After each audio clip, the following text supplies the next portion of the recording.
Shalom and a merry, marvelous traveling salutation to you all. I'm Captain Handy Markey, and this is Captain at Dandy Sandy. And a merry, marvelous good morning to you all. All right, Dandy Sandy and I travel all over the universe in our spaceship called, wait for it, that's right, you guessed it, the Handy Dandy Spaceship. We're so glad you've decided to join us on our journey vlog. Nice video you made of our spaceship. Not real sure where you were when you took this so-called video, but anyway, I'm reading that it says the Dandy Handy, not the Handy Dandy. Now I know why your husband wanted to paint the sign on the side of the ship. Anyway, won't you all take a look with us out our spaceship window and see where we're heading today? What is that I hear? Is that someone throwing bombs at us? Oh my! That's not nice at all! Wait! Okay, it's only fireworks! I like fireworks, don't you, Dandy Sandy? Yes? Fireworks in space? Look, there's the planet we're gonna visit today. Can you say planet Earth? Wait, what's wrong with planet Earth? It looks as though it's spinning out of control. Maybe those really are bombs. Captain at Dandy Sandy, put the Handy Dandy spaceship in orbit around planet Earth. There we are. Good job, Dandy Sandy. Good job. Steady now. Steady. Great job. All right. Get us on in there. Okay, I'll take the controls and I'll bring us on in. Okay, there we are. Hold on. A little rough, but we made it. Okay. Hold on. Let us bring it to a stop. Okay, good job. Okay. Well, you are beautiful, my sweet, sweet song. You are beautiful, my sweet, sweet song. You are beautiful, my sweet, sweet song. And I will sing again.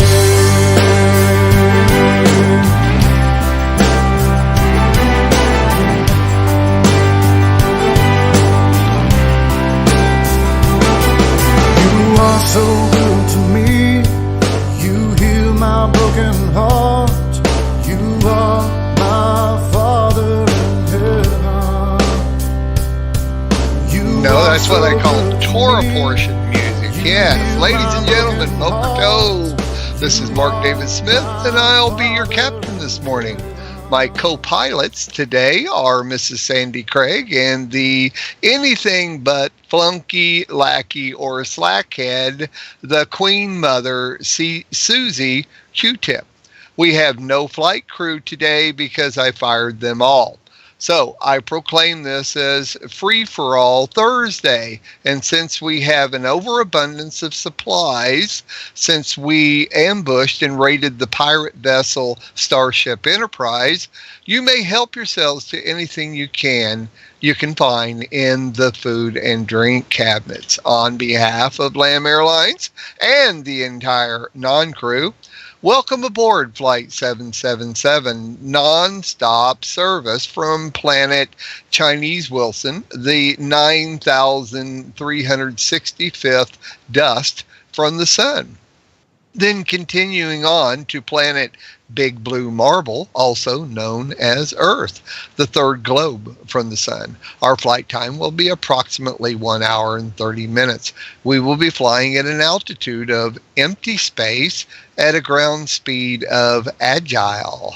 Make sure your Downing Street guard chair backs and dining room tables are in their full upright position and that your ribbon belt is correctly fastened.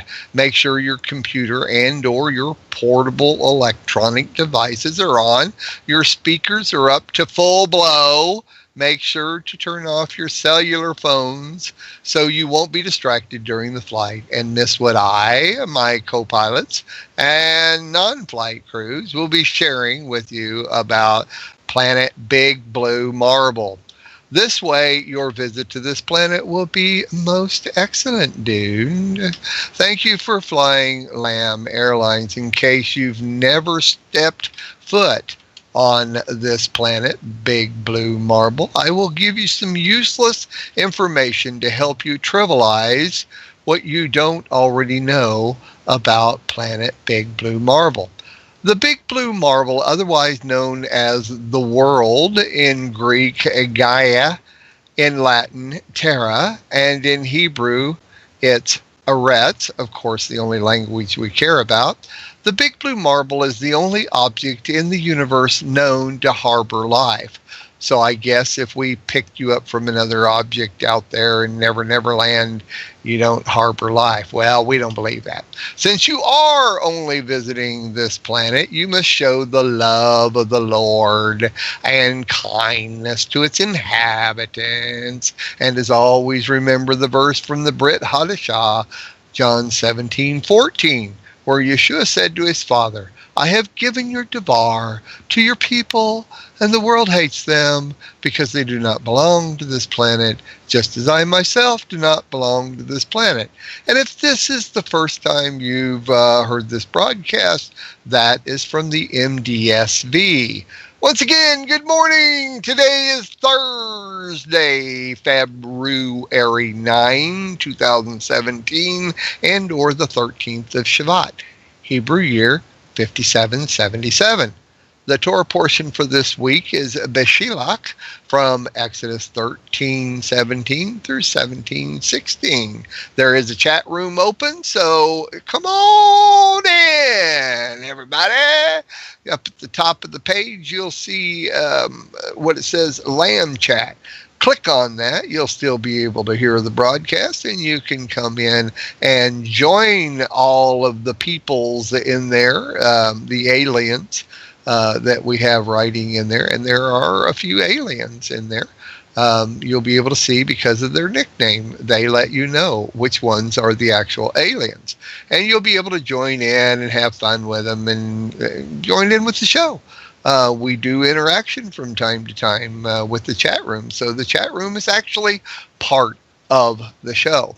The intro song at the top of the hour was I Will Sing Unto the Lord, or what was it? What was that?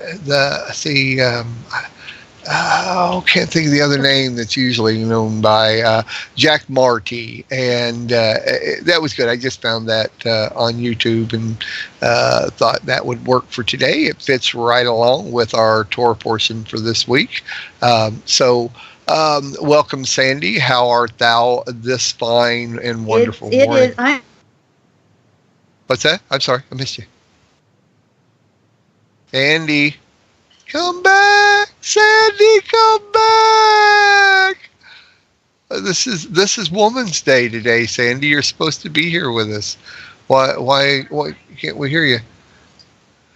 Oh, Sandy, her and her microphone. I'm going to have to get John to smack that microphone a few times. So I can't see your text. Hold on.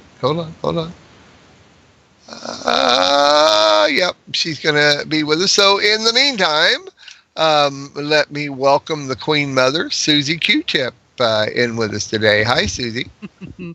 How are you, Mark? I was thinking about coming on and going, hello, everyone, but... Well, that's perfectly fine. I would rather you speak in your normal accent anyway. And not to adopt the American accent, but just to go ahead with my normal accent. Yeah.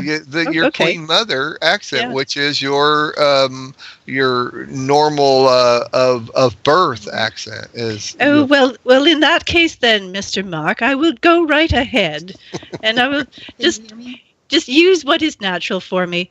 But did you hear Sandy there in the background? Yes, I can hear Sandy in the background. Sandy, how are you today? Well, I was saying I'm great.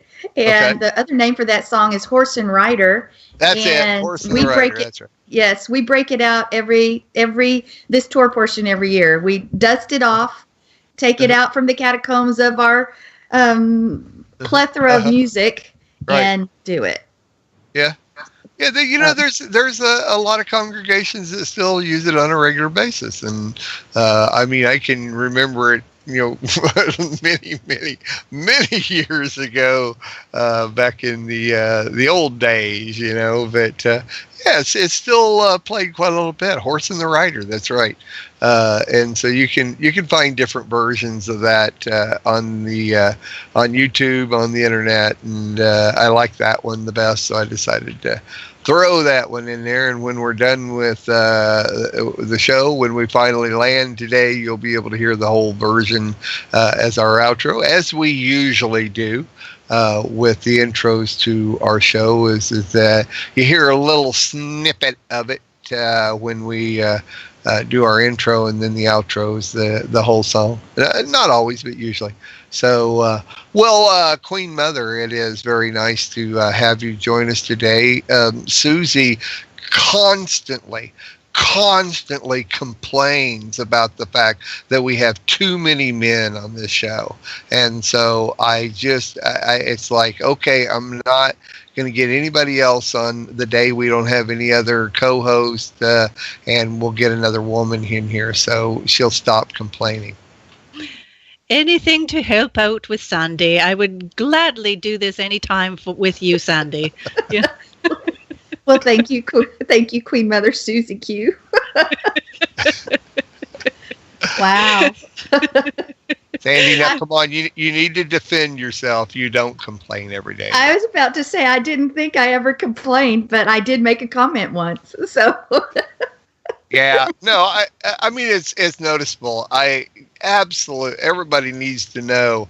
I would not ever want anybody else indifferent than Sandi as my co-host. I really like it. I'm really glad when she decided to come on and help me out and do this, and so I really appreciate that. And she brings a balance to me and my show, and I really appreciate that. But it is noticeable to me, and I don't do it on purpose ever, to have there's more men in the ministry. There's more men out there that are willing to come and be a part of this. So next week we have on our Sunday show, we have Stephen and Francilia McDonald.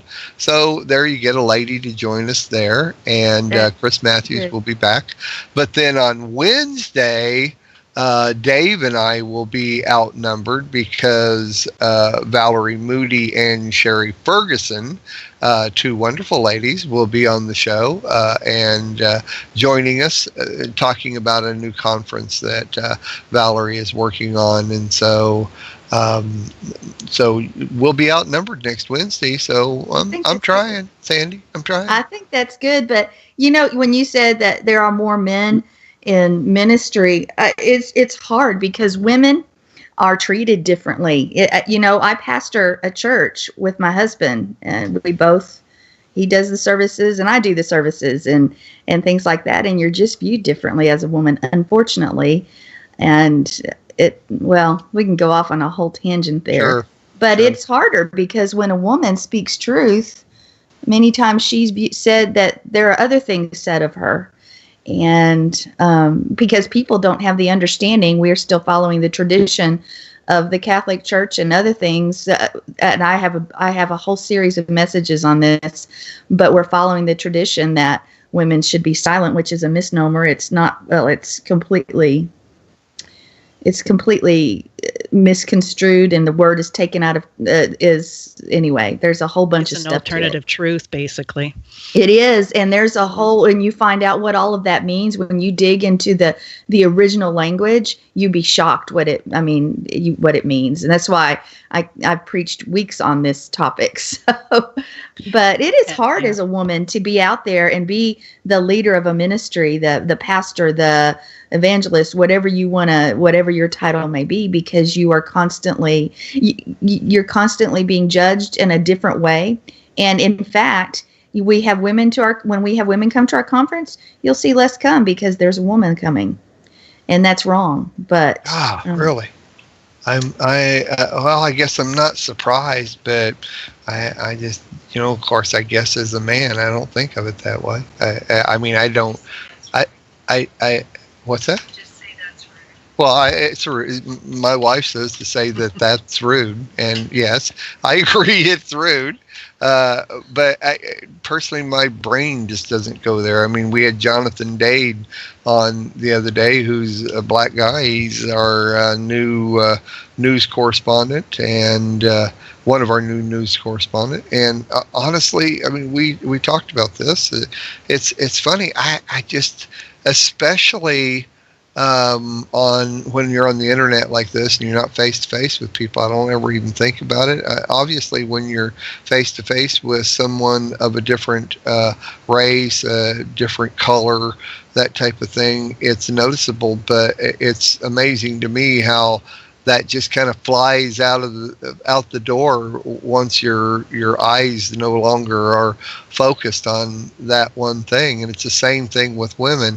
I can stand and talk to a group of women or a mixed company of men and women, and I don't think of it.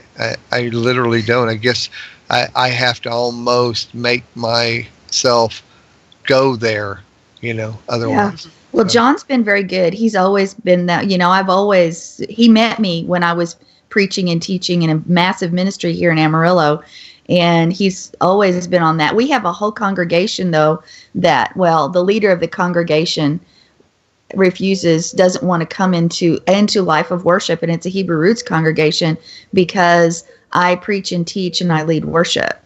Yeah. And it's just sad. It's sad. Yeah. I mean, and I don't have statistics on this, but I mean, it's pretty obvious by any standards, whether it's Christian, Jewish, or I don't know about Jewish, but Christian and Messianic, which are sometimes hard to tell the difference, is that your congregants are almost always dominantly women, and yet it's hard to get men to dance. It's hard to get men to rise up and be a part of the leadership and that type of thing, where your congregants are almost always women, whether or not the leadership is all men or whatever. And I just don't think it's so common, people don't even take notice of it. So yeah, I don't know where to go with that, but well, we could go, but it would take a whole show, so we should probably just go on. Sure. Yeah. Sure. I understand. I've been biting my tongue because we've got a show to go here. Oh, it's okay. Go. We got a couple of minutes. Go ahead. Yeah.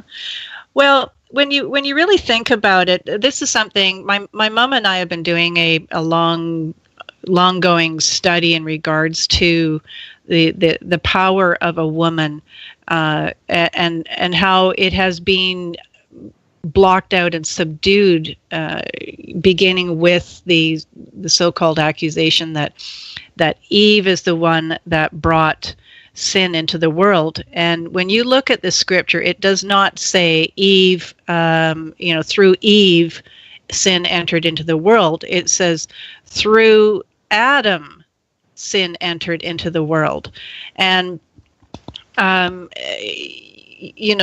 because of this misnomer from the very beginning, we have this extra burden laid upon the female shoulders in regards to taking on this sense of accusation that is laid upon us by men who are misunderstanding the significance of the woman, and the fact that it is that men themselves are also lumped in, or not, I shouldn't say lumped in, but they are joined in as being classed as the bride of Yeshua. Therefore, men should really start looking at how does a woman think? How does a woman act? How does a woman face things, and the perspective from a woman's eyes? And it's something where my mom, she's a little bit more of a bulldozer in this department than I am, and she's gone out for her morning strolls, and she encounters people on park benches and stuff like this, and she will talk to whoever and tell them these kinds of things, and she's had so many men approach her afterwards, after she's discussed this, and said that their marriages have now improved simply because of what she had mentioned. Look at everything through the eyes of being a woman yourself, because you are the bride of Yeshua. And I just, in that regard, there's the blessing of marriages, for one thing. Not only your own physical marriage, but also the marriage that you're going to have with Yeshua the Lamb. So, yeah. I like it. Well, that's good, Susan. I like that a lot. It hurts sometimes inside to see the evil that the world is, the evil that's out there, and I hate it. And the injustice. My name even means defender of man, and I've always been that way, to my own detriment at times, and injustice infuriates me beyond, it infuriates me. Yeah. So I'm with you. It is time that we speak forth the truth, as well as battle on our knees and with the word.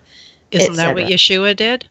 Yes, but you hear so many people that call themselves believers or Christians or whatever you want to say. Well, God's going to do what he's going to do, and I'm just going to sit back. And I'm sorry, that's wrong. That I've never been able to sit back when I see something wrong going on. I've always had to go out there, like I said, and sometimes it costs, but I'm always going to defend those that should be defended, that are helpless, that need that, and things like that. So, with you, me too. I'm actually always for the underdog. I feel the people that have a name, people that have a place, and masses give them place. Then I believe they already have their place. And it's interesting, I was talking to Jamie Louie last night, which is a gentleman that we had on last week, a friend of Dave Matthews, and he put us in touch with Bruce Brill. And Bruce Bill's our new Israeli news correspondent. Well, Jamie was talking, about being on the show, and he was talking how, his ministry is mostly just helping other ministries and helping people do what they need to do. And that's always been my agenda. It's always been personal. My personal thing is to unite ministries, unite the people, and give place to those that have integrity but no voice. And that is the bottom line of Lamb Radio. Of course, there's a lot of other things, but as the owner of Lamb Radio, Susan, you know for a fact, you know me, you've known me since before Lamb Radio, that has always been my agenda. Yeah, the term you've always used is platform. Yeah. Right. Yeah. Exactly. Just to help those, like you say, with integrity. So, and a love I've had for a Israel. lot of platforms. I'm sorry. Well, thank you, Mark. I thank you for that so much. Well, I think the Lord is for the little guy. Well, I identify with that. So. It's a platform for those with integrity and a love for Israel, and right, exactly. And how can you go wrong with that? That is so much of a glorious way of promoting the name of God and glorifying the name of God. Right. And the NSA is definitely going to be keeping an eye on us, and I think it's more than the NSA, because if people are tuning in from all different other countries, their countries are also going to be tuning in and keeping an eye on us. Yeah. So. Mm-hmm. Yeah. Welcome to the tree. Welcome. Hi, folks. The branches. Yeah. All right. Well, let's move on into the Torah part of the show, and we'll be right back. My heart's bad, My way is so bad. Your way's good, your way makes me glad. My way's bad, my way is so bad. All right, Sandy, you get to interject little bits and pieces throughout the week, but you don't get a chance to just tell us your little gleanings on the Torah portion very much. So what you got for us today? Well, I really, there's so much in this Torah portion, but I wanted to focus on Exodus 16. Let's look at verse 23, and it said, and if you go to the Hebrew, more of the Hebrew text directly, it said, and he said unto them, this which Yahweh hath said tomorrow, the rest of the holy Sabbath unto Yahweh bake, bake which ye will bake, and seeth that ye will seeth, and that which remaineth over lay up. And I want us to focus on the word Sabbath. There's two words there, which are, you hear rest, but you hear Sabbath. And so many don't understand that the feast days, the Moedim, and that includes Sabbath, was set forth at the beginning of creation, which is where our Moedim, where Shabbat, even at everything was set forth in seed form on the first week. We will see hints and pictures of that. And so when you look here, and this was what's so amazing, you see the word Sabbath, because the Sabbath, the Sabbath has been set forth, Shabbat has been set forth since the beginning. And it is for rest, but we've got to remember, anytime we see that word, it's also important that, yes, we think of the seventh day, but it really goes back to the fourth, because chiastically, the 4 and 7 are the same, can be the same. And the fourth day we see is when the Moedim were set forth, but it was to govern. The Sabbath is to govern who we are and how our lives be. It's to set us apart, because also the fourth day you see that separation. And anytime you see those words, you need to think again. We are to be a separate people. That Sabbath, resting on the seventh day, is what sets us apart. Just as light was to separate the day from night on the fourth day, and the signs for seasons, for days and years, were set forth on the fourth day, and the government and authority was set forth on the fourth day. That principle of separation comes from that time, and that is what our Sabbath, that is what Shabbat does for us. And just if you think that the Ten Commandments was the first time that Sabbath was set apart, the seventh day was set apart, we are so mistaken. Yeah. And I know that in general, a lot of our listeners understand that, but to understand that everything goes back to that first week of creation, and as it was done in seed form. And that's something we've got to remember too, is that on the seventh day, the day of rest, that was set forth even from the fourth day, because of the government and authority, but made into being as Yahovah rested on the seventh day, that there's something else that occurs, is that we still have that 1-2-1 principle, which means that we may start as one, and we're separated into two, but we're not. It's not good again till we're one again. Just as Ephraim and Judah, two sticks becoming one. The people, a man and a wife, we were one, as Adam and Hava were as one in the garden, and then they became two, and it wasn't good again till they become one. We as a people are not good again. I mean, when you first see the word holy is when we come together as one. And when does that happen in general? It can happen all the time, but it's supposed to happen on the seventh day, the day of rest, the day that's about him, that 1-2-1 principle where comes forth again, and our gathering, when we are in a had, becomes holy. And so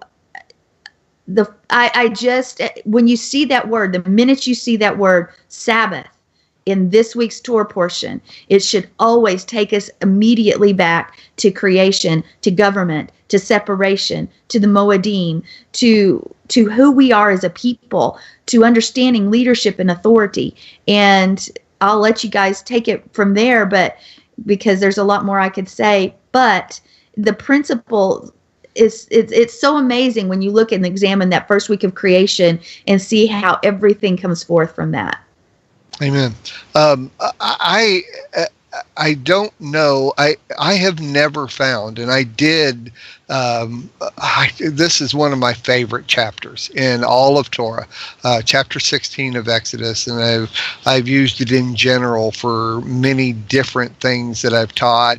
Just going back to this, but I have never found, and I did research on this, that for an actual word in the Hebrew for the sixth day. There may be, but I never found it. There is a Greek word though for it, and it's periaskiv, I think is what it is. As a matter of fact, we even have a pot holder with that word on there. And what it is, it's a description of the preparation.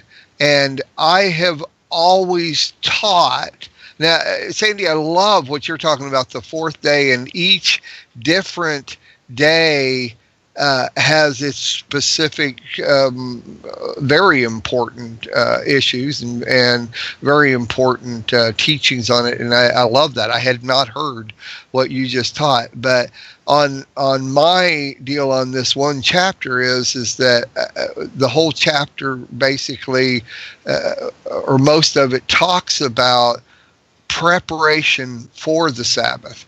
And to me, I have always taught that the sixth day, the day of preparation, is just as important as Sabbath. Now, don't get your swords out. Don't start screaming at your monitor, or don't scream at me here.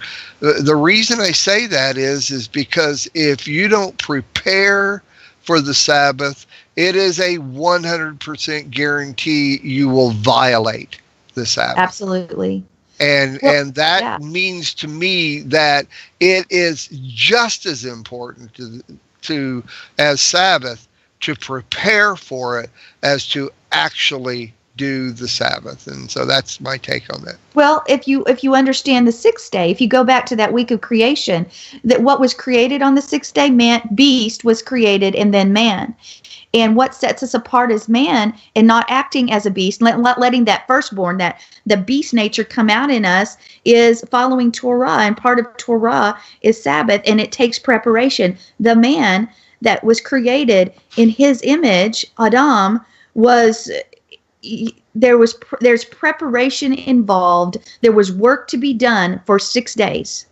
And some days, maybe there are things that need to be done in all those 6 days to prepare you for the seventh.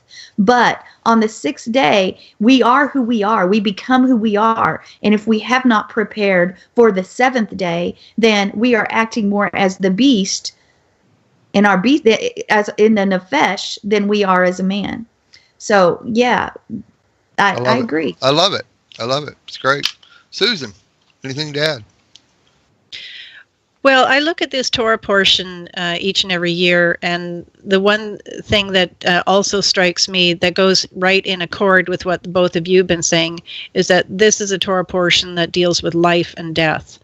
Right. We have, at the beginning there, we have the pillar of cloud and fire, and how it acts as a barrier to save the lives of the Israelites from being slaughtered by the Egyptians. We have the crossing of the Red Sea, where they are delivered and into life. The Song of Moses is thanking God for that deliverance, but it is also recognizing the death of the Egyptians. We have the bitter water made sweet. And I'll tell you what the life issue is with that. It's all about Moses throwing in that. In many cases, a lot of the scriptures will say tree, and he threw that tree into the waters. That tree is symbolic of the tree of life, because it's that tree that made the waters sweet. So we have the tree of life. And it just keeps going on. We have, Mark's got a whole list here written down of items here. There's the bread from heaven, the manna. We have that coming down. We have the maintenance of life through the manna. We have the water from the rock. So we have the maintenance of life again through the water. And then, of course, Israel defeats Amalek in a very impressive battle, even though they're not necessarily a complete working, fully prepared army. Israel still defeats Amalek. So we have the continuance and the life of Israel along with the death of the soldiers of Amalek. So there is that life and death situation going on there. And doesn't that kind of play in with the 6th day into the 7th day that we have? The 6th day is a day to prepare for that continuance of life that we have with the 7th day, with the day of rest, the day that is the sign that we are the people of Israel, the descendants of Abraham, Isaac, and Jacob, and the God, the children of God. So I agree, and right along with what Sandy was saying, even about the 4th day, our commitment to this lifestyle is based upon the fact: are we going to prepare to make our lives a way that we are not violating what is against the Lord our God? Yeah. In other words, our whole life needs to be that in preparation, because daily, hourly, minutely, there are things that come against us to help us violate the laws of our God, which is what we're all about in the first place, is making sure that we please our God. And how do we please our God? By blessing him. How do we bless him? We follow what he has set forth for us to how to set forth how we live. And so that's, to me, is whether it's on the 4th day and the great things that Sandy said, or the 6th day, or any other day of the week. They are not Sabbaths. The other 6 days are not Sabbaths, but they are all preparation days. Yes. And they're preparation days for our life. They are preparation days for the life of the people that we love and come in contact with. That's the real key bottom line to it. So we live to be ambassadors of our God. Yeah. That's right. Yes. But we can't be if we're not prepared to be. Right. That's on. Just all there is to it. So, wow, great word. Sandy, I appreciate it big time. Yeah, thanks, Sandy. Thank you. All right, so let's play a game. What do you think? I know everybody's so excited. Oh no! It's the first thing Susan said when I invited her on the show. Do I get to play Torah or not Torah? No, that's not true. She didn't say that. No, I said it in my heart. So okay, so we have several in the chat room. And Sandy, are you ready to post the stuff in there? All I have to do is push send. Okay, well, so those of you that are not familiar with the game, we're going to play a game called Torah or Not Torah, and the word Torah is based on the first 5 books of the Bible. And so I'm going to read a statement and say Torah or not Torah. You're to answer Torah or not Torah based on whether they are. This statement is in the first 5 books of the Bible, or is it, and it's also correct or incorrect. So, first statement. There you go, Sandy. Slip it in there. When Israel saw the Egyptians dead on the seashore, they believed in the Lord and in his servant Moses. You can't go to the great and mighty Google. Close your Bible. And let me say it again. When Israel saw the Egyptians dead on the seashore, they believed in the Lord and in his servant Moses. Torah or not Torah? Torah.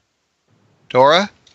Torah, Torah, Torah? What do we got? I have no response. Okay. Well, we're Yeah. still a few seconds behind. So let me run. Let me run just a little bit of Music. background music here. So, oh yes, thinking music. I'm sorry, I forgot.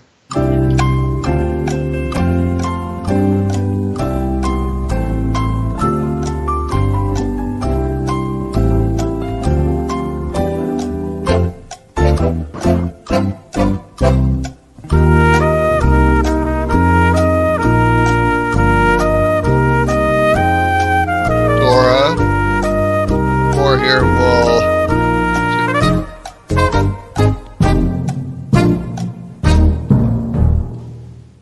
Okay, they're preparing.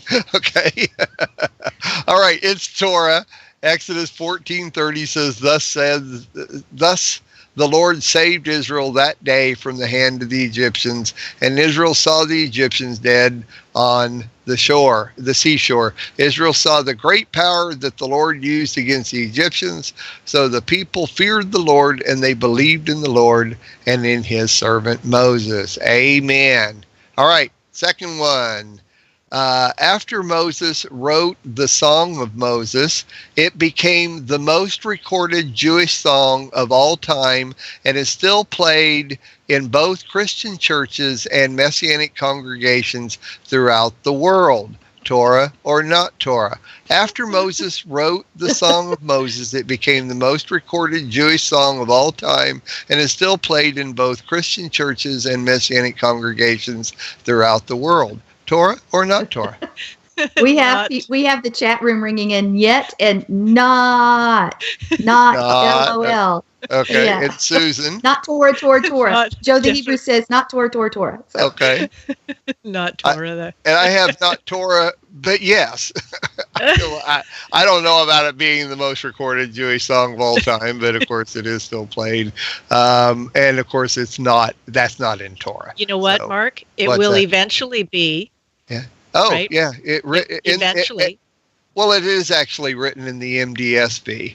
So if you want to get a copy But of you that. know, in the you know, when Yeshua's on the earth here, you know, the Song of Moses is something that we will be singing, as it says in the Book of Revelation, right? So I have a feeling it will be the most recorded. We're not going to say Jewish song, but we'll say the most recorded song. Okay. You know. All right. Yeah. All right. Next one. The Lord told Moses to throw a log onto the fire, and the sparks that flew out landed in the bitter waters, making them sweet. The Lord told Moses to throw a log onto the fire, and the sparks that flew out landed in the bitter waters, making them sweet. Torah or not Torah? Not Torah. I think we need. I don't have any responses yet. Okay, I'm looking here. I do have. Alien Adina says the Tays should know this if the Tays is listening, which we all know is John. John Tays. Tays, yeah, he calls himself the Tays. Yeah, yes, the dude. All right, okay. We have not. Don says not. Okay. Tays says shocking. Yeah. Not Torah. Exodus 15:25, and Moses cried to the Lord, and the Lord showed him a log, and he threw it into the water, and the water became sweet. Yeah, there wasn't any fires around. It was, who knows? It wasn't Sabbath, though, because the Lord wouldn't tell Moses to throw a log on Sabbath. So we know that. All right. Last one. Before arriving at the mountain of the Lord, the people of Israel camped where there were 12 springs of water and 70 palm trees. Torah or not Torah? Before arriving at the mountain of the Lord, the people of Israel camped where there were 12 springs of water and 70 palm trees. Torah or not Torah? Torah. Torah, okay. Mm-hmm. The Queen Mother is saying Torah. Okay, well, John shouldn't be able to play because he's probably sitting right next to Sandy, who has the answer. No, he's not. He's at work. Oh, he's at work. Oh, John. John says Torah. Man. Okay. But I love that question, Mark. Okay. I love it. Anyway, and why do you love it? Because you think of that, and you think it's sitting under 70 palm trees. 7 trees represent people, and 70 represents the nation. So the Israelites were among the nations camping out. I love that. So isn't that a great like analogy? I love it. Yeah. Yep. Okay, it's Torah. Exodus 15:22. Then Moses made Israel set out from the Red Sea. In 15:27, it says, then they came to Elim, where there were 12 springs of water and 70 palm trees, and they encamped there by the water. The little throw off I was trying to make, which was a true statement, yet you're not going to find it in Torah, is before arriving at the mountain of the Lord. So you kind of have to know the chronological order of where they were, what they were doing, and that type of thing. So, yes, this was before they arrived at the mountain of the Lord, but it's more of like after they left Egypt type thing. Anyway, all right. Well, great job, everybody. You did real good, and thanks for having fun with us. We love it when you play along and have fun with us. So, all right. Well, we need to kind of wind down here. We're almost to the top of the hour. And I'm going to back up. I need to put these in a little different order. But the Messianic news that we have going on, the NJAA Southwest Regional Conference, is Friday, February 24th. Through Sunday, February 26th at Irvine, California. Lev Shelo with Corey Bell will be the music guest. And if you have any questions about anything you hear, not only on this show or anything on Lamb Radio, please email us at messianic.lifestyles@gmail.com or click on the contact us link. We'll go straight to that email address. Corey Bell emailed me yesterday, and I emailed her back. We're kind of working on some things for her. Hopefully she'll be on Only Visiting This Planet here pretty soon, and maybe even the whole group, Lev Shelo. Would be great if we could get everybody on. So that's a good possibility in the near future. Queen Mother Susie Q-Tip, you got anything going on in your life? Are you traveling around teaching anywhere, or holding concerts or anything like that? Or are you going to be traveling in your protected pod, your motorcade, that type of thing? Any place where somebody could go find you and wave at you? Oh, not really too much this week, Mark. We're just enjoying the time at home and catching up on some research and some study materials. And yes, but you definitely will hear me, and I'll be joined with Dr. Scotty Thomas every Thursday morning for War Room Prayers. And don't worry, I'm around. So there you go. Okay, well, thank you so much. Just how many different personalities do you have there, Susie Q? I don't know. I think I'm identifying with this new movie that's out in the theaters called Split. Let's not do that. Yeah, I know. But you sound a lot like my grandma. I can't figure that out. But, oh, Marky, how are you doing there, son? Oh, hi, Grandma. I haven't heard from you for quite some time. What are you up to? Well, just working real hard, but have you been listening to Little Lammy Radio? I have been listening, and I'm just so absolutely proud of all the work you've been doing with all these, projects you've been going on with the live conferences and with the, you've got some kind of a prayer spa coming up real soon, and I'm real excited about that one. But oh my goodness, you and Adina are just doing such a great job, and I love tuning in to Planet, because I get to hear Sandi, and that's so nice too. I love you, Sandi. Oh, you're such a sweetheart, and I learned so much from you. Bless your daughter there. Thank you, Grandma. All right. Well, it's always good to have Grandma on the show. And I'm sorry I haven't called. We need to talk soon, though. Yes, I do keep making those cookies, and hoping you're going to come by. Yeah. Well, since we moved to North Carolina and you're still in Canada, it's really kind of hard to come by that often. But I'll give you a call here real soon. Okay, sounds good. Okay. I'll sit by the phone and wait. All right. Thanks, Grandma. Susie Q, thank you so much. Mrs. Susan Hoogie, everybody. Yes.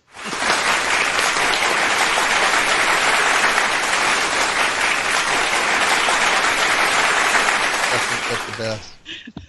I was clapping too. Was you? Yeah. No, I was doing the royal wave. Yes. Well, I'm sure you're used to it, but I just thought I'd give you a little extra there anyway. Thank you.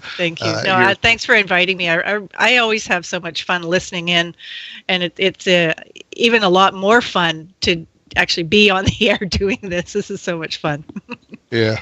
Well, I'm going to tell you what, Sandi Craig and Susan Hoogie are the only two people on this planet I know that are more busy than I am. So the fact that they relinquished their time to come in and do this is of great value to me personally and to Lamb Radio.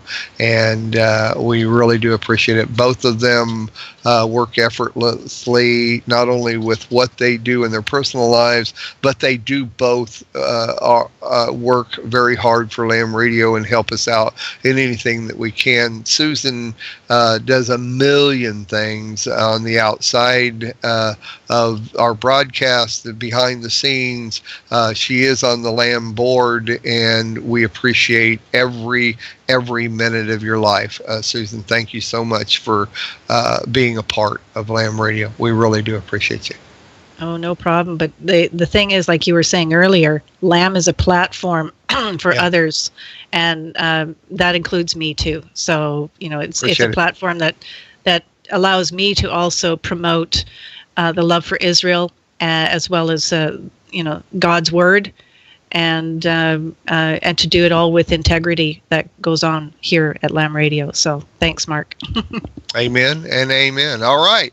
Our last thing for me to challenge everyone today is to be most excellent to each other. Be excellent to each other. Be excellent to Be excellent to each other. It's almost like amen. I think it means whatever you want it to mean, but mostly it's just like be excellent to each other. Just means, I think it just means to be excellent to each other, really. Yeah, pretty much. Be excellent to each other today and every day. Okay, well, Sandi, you're lighting up like you're talking, but I'm not getting anything from you. Okay, can you? There you go. There you go. You got it.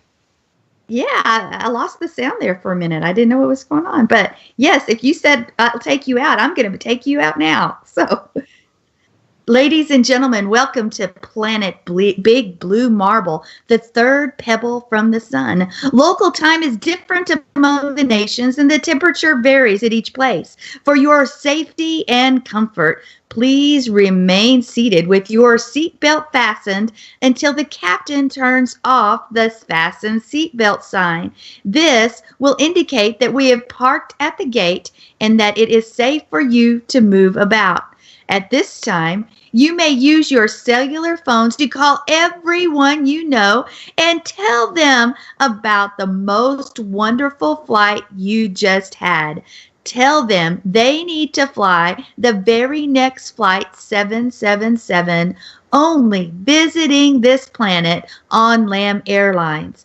On behalf of Lamb Airlines and the entire crew, I'd like to thank you for joining us on Flight 777, and we are so looking forward to seeing you on board every Sunday through Thursday.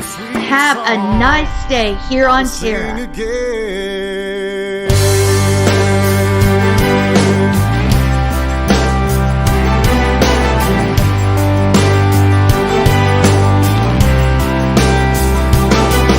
You are so good to me. You heal my broken heart. You are my Father in heaven. You are so good to me. You heal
Jesus who loves me.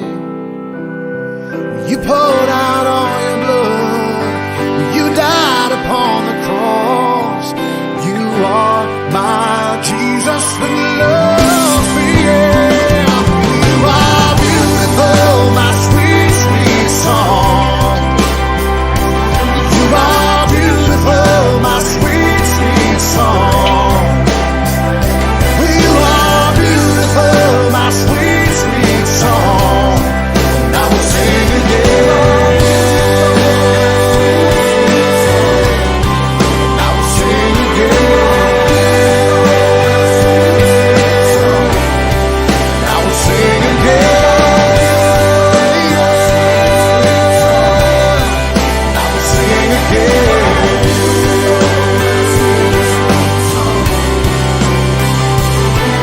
You are my Father in heaven. You are the Spirit inside me. You are my Jesus who loves me.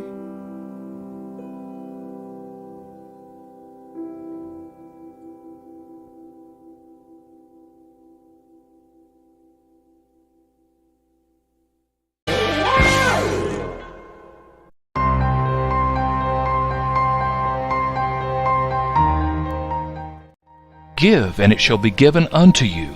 Good measure, pressed down, shaken together, and running over shall men give unto your bosom. For with the same measure that you met withal, it shall be measured unto you again. Luke chapter 6, verse 38. Lamb Radio is making sure the integrity of this station meets all regulations required by law.